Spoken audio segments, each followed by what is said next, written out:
Perfeito? É aquele Alcas lá que vai jogar contra o Flamengo no Maracanã. E o Flamengo tem que dar uma solução para esse jogo, né? Ponto. Ontem, o time do Santos, gente, é isso aí. O time do Santos, o ritmo do Santos é esse, a bola do Santos é essa. Esse é o time do Santos. Um zagueiro fica olhando pro outro, o outro zagueiro fica olhando pro lateral e entra o Everton Ribeiro, um jogador de 1,70 m e dá uma cabeçada na bola dentro da grande área. O gol do Pulgar, olha isso aí, ó. Parece, assim, quando você tá no intervalo da escola, sabe? Joga uma bola na quadra no intervalo da escola. O gol do Pulgar é isso. Todo mundo fica ali, ó. Mas ninguém chega para resolver. Não tem um valente no time do Santos que dá um bote para sair para marcar. Os dois volantes do Santos me parecem acuados, amedrontados. Ou eles ficam com medo que a zaga é ruim, que eles vão sofrer. Os dois laterais e os dois zagueiros do Santos são sofríveis. E os dois volantes do Santos, que não são ruins, acabam ficando sofríveis também, porque eles não conseguem acompanhar nenhum jogador adversário. Dá uma olhada isso aí, ó. Parece jogo de churrasco de final de semana. Ninguém tá na bola. Olha lá, 42 jogadores na mesma bola. Dá pra você reparar? Dá pra você reparar? Aí é o seguinte, falar isso, mas são profissionais, são profissionais, mas o time do Santos é muito aquém do profissional. Muito longe de um time que você possa dizer, esse time tem jeito. Trocou o treinador, mas será que vai dar jeito nesse time? Ah, fez 2 gols no Flamengo, espetacular. Mas ganhou o jogo? Não, o Santos perdeu de novo. Mas esse gol aí, Pascoal, também que o Flamengo leva aí. Tá todo mundo correndo pra trás ali. A especialidade do Santos é o chamado contra-ataque. O Santos tem essa jogada. Mas era lateral para o Flamengo. Não gera pressão no homem da bola, não gera pressão no cara que arma a jogada. Dá uma olhada nisso aí, gente. É duro falar isso do time bicampeão do mundo, do time campeão como é o Santos, tricampeão da Libertadores da América. É duro dizer o que o Santos, mas o futebol do Santos é primário. Vai vendo isso aí. Olha, alguém pressiona o homem da bola. Quem é que chega para marcar o jogador de 1,70 m? O lateral esquerdo, ele fica assistindo. E para assistir tem que pagar ingresso. Como não tinha ingresso desse jogo, ele não podia estar. Gente, é absoluta primariedade no futebol. Olha a defesa do Flamengo. Olha a defesa do Flamengo. Sai o cabeceio, ninguém teve a perspicácia de acompanhar. Primeira coisa que o treinador fala no vestiário, a gente tem um gênio do futebol aqui, Djalminha. O Djalminha, o treinador, fala: vamos prestar atenção no rebote do goleiro para tirar a bola. Ou se o goleiro adversário der o rebote, vamos estar junto, vamos estar perto para fazer o gol. É a primeira coisa que os caras falam, o treinador falando no vestiário. Olha esse gol do Pulgar. Olha esse gol do Pulgar. Os caras que acabam, sexta. Dá uma olhada, é a primariedade do futebol. O novo treinador do Santos vai ter muito trabalho para montar. E o treinador do Flamengo me pareceu conformado com o pouco futebol que o Flamengo jogou. É isso que eu quero dizer. Se você está dizendo tudo isso do Santos, e infelizmente o torcedor do Santos também concorda pela grandeza do Santos, não é para estar nessa situação, era para ser muito mais fácil, claro. Era para ser diferente essa vitória do Flamengo, e isso não aconteceu. Aquele gol que eu estou chamando a atenção, o gol do Mendonça, era lateral para o Flamengo. O Flamengo bate o lateral aqui, ninguém encosta, perde a bola. Os dois volantes quase na meia-lua do adversário. E tem um lançamento mérito do Mendonça aí também, né? Pela rapidez, pela agilidade que ele tem ali, que é característica dele. Então quem tá marcando tem que levar isso em conta. Sim. Mas tem o mérito dele ali, que ele aparece quando... Acho que é o Léo Pereira. Quando Léo Pereira não percebe. Não, mas é que o Léo Pereira não percebe mesmo. O Léo Pereira fica olhando lá para onde tá a bola, pro lado esquerdo, assim e tal. Quando ele se toca, o Mendonça está passando aqui nas costas dele, olha lá, ó. Ele não viu ainda, agora ele vai ver, ó. Agora que ele vai ver, acelera o passo. Quando ele viu, já era, ele não pega mais. Quando ele acelera, já era. E o Wesley lá também, né? Do outro lado, o menino é bom, é jovem, é bom, fez alguns bons jogos, mas é um jovem, um verde. Ele já é o segundo jogo consecutivo que ele dá uma vacilada. Nesse aí também, ele talvez pudesse ter interceptado esse cruzamento, enfim. O que quer dizer o seguinte, são... O que você falou sobre a defesa do Flamengo? Hein? É a sexta pior defesa, empatada com a do Grêmio, do campeonato. Fica atrás dos times do Z4, os 4 que estão no Z4, Bahia, e está empatada com a do Grêmio como sexta pior defesa da competição. Deixa eu aproveitar esse gancho para a gente ouvir o Sampaoli também, sim, claro. Porque ele falou sobre o Arrascaeta, explicou essa questão que vocês colocaram já de jogou como treinou. O que isso quer dizer, Sampaoli? Explica aí. Mas porque... yo pienso que después del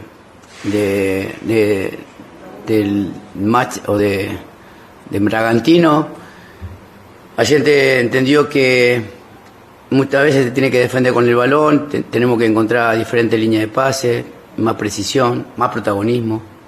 Hoy lo encontró, se hizo cargo del juego, entonces la evolución tiene que ver con eso. Para mí, desde el juego fue uno de los mejores juegos de Otimi con el balón, desde cómo reconocer el espacio que dejaba, en este caso, Santos. En otros partidos, rendimientos individuales generaron que Otimi ganase o no ganase. Mas en este juego, creo que Otimi ganhou como treinou. O que a gente fez. Ou seja, ele gostou. Ele estava recebendo uma massagem na coxa do lado direito. Tem algum desgaste físico, essa opção dele não ter começado a partida? Não. Eu elegi time para este jogo. A gente também tem jogo Copa Libertadores semana que vem. Então, seguramente va a haber trocas de cara al futuro, intentando saber que más allá de quién juegue, la identidad o el juego tiene que prevalecer por un nombre propio. Hoy sí jugó Víctor Hugo, que jugó muy bien, a mi criterio, y después otro Georgia también que nos dio fútbol, y o Flamengo va a necesitar de eso, gente que a través de su fútbol sea melhor que os rivais. Tá aí, ó, a minha compreensão do que ele traz é que, de certa forma, ele já está pensando num jogo de Libertadores e talvez por isso não tenha começado com o Arrascaeta, no sentido, não sei se de poupá-lo, porque a gente vê o aproveitamento. O Arrascaeta não vive a melhor fase da carreira, tudo bem, mas ele faz diferença no time. E aí a gente olha ali o que ele tem para oferecer, né? Grandes chances por jogo é parecido, mas a gente sabe da importância dele nas criações. O aproveitamento do Flamengo é melhor quando ele está em campo. Então, tem motivo para escalar o Arrascaeta titular desse time, Djalma. Você acha que ele foi mais pela questão de, pensando na Libertadores, vou guardar o que eu tenho de melhor? Ou ele está buscando já uma maneira, não de substituir o Arrascaeta, porque não tem jogador para isso, mas de achar uma maneira de jogar que, quando ele não estiver, não faça falta? Dani, eu acredito que tenha sido mais no sentido de poupar o Arrascaeta. Já tinha jogado durante a semana, um jogo que foi muito intenso, apesar do Flamengo não ter sido tão intenso, o Bragantino foi, o jogo foi muito corrido. Eu acho que no caso do Arrascaeta é pensando em poupar para o jogo da Libertadores. Agora, o Pedro já é um caso diferente, né? Ele pode voltar com o Pedro, mas eu não acredito o Gabigol saindo da equipe, não. Então, assim, o Arrascaeta eu imagino que é simplesmente chegar no jogo da Libertadores e voltar com ele por causa de desgaste. Procurou colocar uma equipe, como ele fala na coletiva, né? Às vezes você tem que ser mais incisivo na marcação, ser mais forte na marcação. Eu acho que com a entrada do Vitor Hugo ele também reforça esse meio de campo do Flamengo em termos de marcação. E mais assim, em colocar alguém no lugar do Arrascaeta nos jogos principais, nos jogos decisivos, eu acho que isso é uma hipótese completamente fora de cogitação. O Arrascaeta, na minha opinião, foi poupado. Acho que até poderia, né, dar o luxo nesse jogo, porque pelo que o Santos apresentou, realmente não foi necessária a presença do Arrascaeta, mas eu acho que durante a semana ele volta, assim como acredito que o Pedro volte também. E assim, foi o primeiro jogo que o Arrascaeta não começou com ele, né? Em condição, obviamente. Tem jogo que foi desfalcou por lesão, mas é o primeiro jogo que está à disposição e o Sampaoli ele é não louco, começa. Mas não é maluco ou eu falo ele é maluco, eu mas acho. É louco? Ele não vai fazer isso. Quem é que vai chegar no Flamengo e não vai começar com o Arrascaeta, tendo o Arrascaeta em boas condições? O momento do Arrascaeta é o melhor deles? Não é. Não é o melhor momento do Arrascaeta, mas você não vai tirar um cara desse nível do time. Isso aí... São Paulo tem lá uns outros maluquices da vida, mas essa ele não vai fazer. Só que ele explica ali, você vê que ele responde ao repórter, não foi problema físico, não, foi pelo que eu elegi para este jogo. Depois ele já pensa e engata a história, não, e depois tem jogo da Libertadores e tal, a gente vai mudar o time de novo.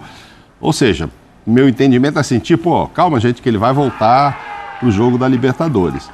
Mas ele a princípio começa respondendo que não, eu achei que era aquele time ali, Cebolinha, tem uma não frase sei o que quê. me chama muita atenção, que eu até anotei, a identidade do jogo tem que prevalecer diante de um nome. Isso, exatamente. Então, assim, eu acho que ele quis tirar mesmo. Ele fala ali, quis tirar o Arrascaeta agora. Ok, mas com isso eu tô poupando. Contra o Bragantino, não sei, nem precisava tanto. O Arrascaeta jogou 80 e tantos minutos. O jogo já estava definido. Por sinal, ele foi o único que fez uma jogada linda e chutou na trave. Sim. Uma jogada com coisa. Mas o jogo já estava definido, podia ter descansado mais cedo ele. Quem é o melhor jogador dos últimos jogos? O Gerson. Cebolinha e Gerson. É que Cebolinha eu acho também. que existe uma mudança quando a gente Eu acho olha que ele gosta esse do time. Cebolinha, hein? Ele gosta. Eu acho que ele gosta do estilo de Ofensivamente. jogo, mas eu não acho que é nenhuma questão de gostar, assim. Eu vejo uma mudança. O Arrascaeta sempre foi muito acostumado a ser referência de criação de jogada dentro de campo. O Sampaoli, pela maneira como ele posiciona o time, pela maneira como ele confia no Gerson, o Gerson passa a ser essa liderança técnica Sim. com ele, não é isso? Quase que esse armador também, ele adiantando um pouco o Gerson. Pelo que o Aí, ó. Gerson faz, né? É isso, olha lá, é isso. Gerson é o primeiro em tudo ali. Jogou os 90 minutos, 3 assistências, chances criadas 3, ações na área do rival 4, duelos vencidos 11, duelos na área vencidos 3, faltas sofridas 5. O Gerson, sabe por quê? Porque o Gerson está ocupando o espaço do Arrascaeta em campo. Ontem jogou com o Vitor Hugo, o Vitor Hugo jogou de segundo volante, certo? Sim. O que ele fez? Vitor Hugo Gerson. Então, empurrou o Gerson na função, fazendo não o corredor, né? Junto à linha, fazendo o bico da grande área. Ele entra fazendo o corredor no bico da grande área, não o corredor lateral, o corredor mais central. Então ele faz ali, e é a especialidade dele fazer isso, né? Porque tem alguém que passa, o lateral esquerdo, o Ayrton Lucas, que é um avião ali pela lateral esquerda. Não tapa o lugar do Ayrton Lucas. O Cebolinha também pode usar aquele espaço. Então o que faz o Gerson? Pode ver o Gerson, as melhores possibilidades do Flamengo. O Gerson onde é que tá? Aí, nesse gol aí, ó. Tanto que ele deu 3 assistências. Naturalmente, seria o Arrascaeta a dar 3 assistências. É o que a gente espera. O cara da criação vai cruzar, vai bater uma falta, vai pôr na cabeça, vai bater o escanteio, vai entrar e dar 3 assistências. Então o Gerson está ocupando essa função. Então, o que acontece? Se começa a perceber do Sampaoli, assim, nesses... Quantos jogos ele tem lá? 13, 14, sei lá. Ele tinha 11, 10 invicto, quando perdeu o Bragantino, fez 11, ontem foi 12, Não, eu acho que ele tem um pouquinho mais. Vou checar aqui pra você, mas eu acho que tem uns 16. 16, 17 jogos. Eu acho assim, hoje, titular para ele, Pulgar, Gerson e Cebolinha. Eu acho difícil ele tirar o Cebolinha. O Pedro e o Gabriel, eles vêm perdendo, não espaço, né? Mas vêm perdendo, talvez, representatividade dentro da área mesmo, assim. Se você pegar os últimos jogos do Flamengo, eles são responsáveis, acho que, somando os dois, por 1/5 dos gols. O que não é normal, não é normal. Como o Arrascaeta também não está no índice aí das assistências, a gente acaba de ver o Gerson. Quer dizer, alguma coisa está acontecendo. Mas... eu não sei, ele fala que sentiu uma evolução porque ele gostou da forma coletiva. Assim, para quem tomou de 4, do jeito que tomou do Bragantino e do jeito que jogou animicamente, qualquer coisa melhor que isso tinha que acontecer mesmo, um pouquinho mais do que isso. Para você falar, evoluiu. Sim, mas acho que ainda não é patamar Flamengo, que o torcedor gostaria pelo elenco que tem, etc. e tal. Não é confiável. O jogo ontem... sabe, é diferente você ver o Botafogo vir jogar contra o Palmeiras e falar que duelo é esse, vou fazer um teste mais importante do campeonato. Vamos falar desse jogo já. Tem muita então, coisa para falar de Botafogo. Do Flamengo, não. Você queria... E outra coisa, né, que a gente... Eu não estava aqui sexta-feira, né, para comentar, né, porque foi depois da parada, ele tomou aquela pancada do Bragantino. Então, cadê os 7 dias de trabalho? O que foi feito? Cansou o time? Porque o time também parecia cansado contra o Bragantino, né? Não sei se houve, a gente não acompanha lá, ninguém acompanha, não sei se houve uma carga excessiva, fisicamente falando, para que depois, daqui um mês, isso comece a dar resultado, mas que de imediato cansa os jogadores, porque o time se arrastou muito contra o Bragantino também. E ontem de novo... e ontem de novo com treino, mas ontem de novo com treino, faltou um pouquinho de energia, né, contra o Bragantino. Ontem jogou na marcha lenta. Ontem jogou na marcha lenta, era maciota. Porque era só pimba, toque me voe, toma chocolate e paga o que deve. Então, Toma chocolate e paga o que muito obrigado. deve. Fica só tocando a bola. Não tem um valente no time do Santos para sair para dar o bote, para marcar, dar pressão no homem da bola. É só você olhar o que aconteceu no jogo. Não é possível. Minimamente razoável. Claro que o Paulo Turra está chegando agora, que as coisas têm que melhorar, que vão melhorar. O que ele vai fazer? Ele vai jogar na zaga do Santos? Não vai. Não vai. Ele vai melhorar, vai melhorar o nível de futebol dos zagueiros do Santos? Não vai conseguir.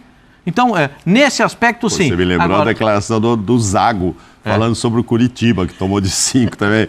Tipo assim, eu não tô lá dentro do campo para ajudar, nem para marcar, nem para defender. Ele era bom. Não, e ele era bom. Você entra na zaga agora que você falou, jogava, que é outro time preocupante. E quando você fala isso, Pascoal, fica pensando o seguinte, com tudo isso, o Flamengo ganhou do Santos com tranquilidade. Tranquilidade.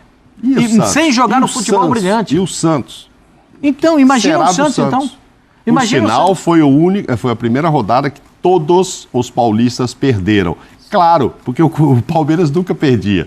Várias rodadas o Corinthians perdeu, o Santos perdia, o São Paulo tem perdia. mais coisa aí dessa tabela pra gente observar, né? Aí O nessa... G6 tem 3 cariocas, 2 gaúchos e só um paulista. Isso é legal. Não acontecia há muito tempo. Isso é muito bom. A gente pode até avaliar daqui a pouco. Já que vocês estão falando desse lado do Santos, vou botar o Djalma na conversa também, mas, Djalma, pra gente falar um pouco desse outro lado e entender, vamos ouvir os personagens do lado de cá do jogo, né? Do lado que foi derrotado. O Santos perde por 3-2. Nem foi o Turra que falou na entrevista, não. Foi o Claudio Miro. Vamos ouvir.